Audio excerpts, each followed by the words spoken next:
And that's kind of the fear about deconstruction is like, well, if we try to pull these things apart and remove parts and start messing with it, what if we can't put it back together again? I had a significant traumatic experience where I felt very emotionally devastated by toxic Christians that I was in contact with. And I think it's worth asking, well, why bring up this part of my story in this topic about doubt? It might not seem like how is this directly connected to a doubt crisis? Part of that experience that I had threatened my faith, but just in a very different way. Having felt so hurt by Christians, I really palpably felt abandoned by God. And I also felt very angry is not even strong enough, livid with God, furious with God. And I felt very done with Christianity. I stopped going to church. I stopped ministering. I stopped reading my Bible and praying, which is weird because I had come to this point where I did the Truth God Jesus Bible thing. I had felt more confident about these things. And yet functionally, I was not living out any kind of life that could be called actively following Jesus. And so this deeply painful experience actually just threatened my faith in a different kind of way. And so I think it's important to talk about in my story of doubt, and I might call this chapter of it, if you will, more like deconstruction. And I find this difficult to do, but if you have the fortitude to follow Instagram accounts where they're deconstruction accounts or ex-evangelical accounts, they're hard to follow, but they're interesting to follow. And I follow because I have a heart for those people. Yeah. But you'll see that often the things that they're posting about are toxic practices within the church, or how the church is really hurting people. And so I'll kind of scroll their accounts and I'll go, gosh, you're not wrong. That is kind of dysfunctional how certain churches can act certain ways. And so I think what people who are deconstructing their faith are correctly identifying is they're wanting to disentangle distortions of Christianity and distortions of Jesus from the church. I think at their heart, they're wanting to do something which I think is really good. And there's lots of examples like trying to disentangle Jesus from extreme politics or from cultishness or from consumerism, or a big one now, trying to disentangle Jesus from conspiracy theory thinking, or the leadership scandals and cover-ups that keep coming out, or toxic Christianity in whatever form it exists.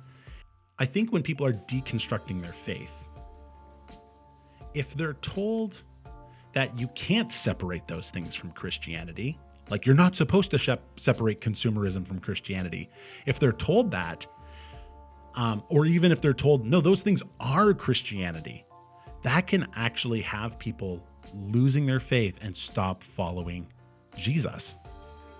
And so in my own story, I had gone through this pain in the church, and then I feel like it was threatening my faith in that same way. How is it that I continue to follow Jesus? Now, I will say that I was incredibly blessed to have months and time to process that, and the wisdom and insight from really wise, godly counselors who helped me distinguish Jesus from the Christians who hurt me. I was able to disentangle that. And so not everyone will be comfortable with these words, but I would say in a sense, I deconstructed a version of Christianity. And I think I was able to rebuild a version of Jesus where I wasn't ignoring Jesus or livid with God, but instead I was able to see Jesus for who he truly is. No less, no more. Not importing my painful experiences, but also not distorting Jesus and removing something from him that I ought not to.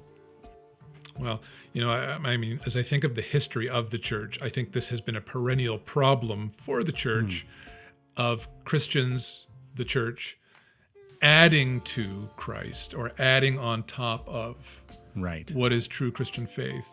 Anytime I see those kinds of, whether it's Twitter feeds or whatever of the ex-evangelicals or deconstructing Christians, there's a part of me that's painful. But there's a part of me that thinks, on a grander scale, maybe God is really doing something to refine the Christian faith. I totally agree with that.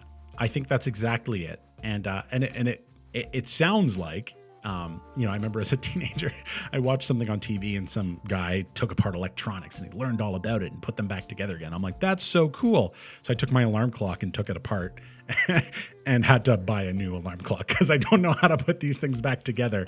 Yeah. And that's kind of the fear about deconstruction is like, well, if we try to pull these things apart and remove parts and start messing with it, what if we can't put it back together again? Mm-hmm. That's part of the fear of it. And I really appreciate what you said, because I think you're right. Deconstruction can have this really negative bent. And I would say that's removing things from Jesus, which we ought not to remove.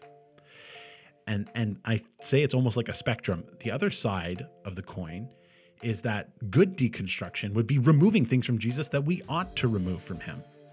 Mm-hmm. If there's a religious system and it is cultish, that's bad. That's not how Christ was at all. You look at him in the Gospels.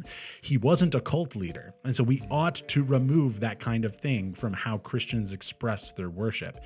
Mm-hmm. And so it is challenging. It forces, again, leaders and Christians to ask themselves, are we trusting in Jesus? No less, no more. Jesus. We don't want to add distortions, and we don't want to distort Jesus by removing things we ought not to. That clip was from a chat I had with my friend Scott, where I told him all about what it was like to doubt and deconstruct my faith while also pastoring. If you want to hear the whole story and learn about how I came back to a place of confident belief, click that video right there.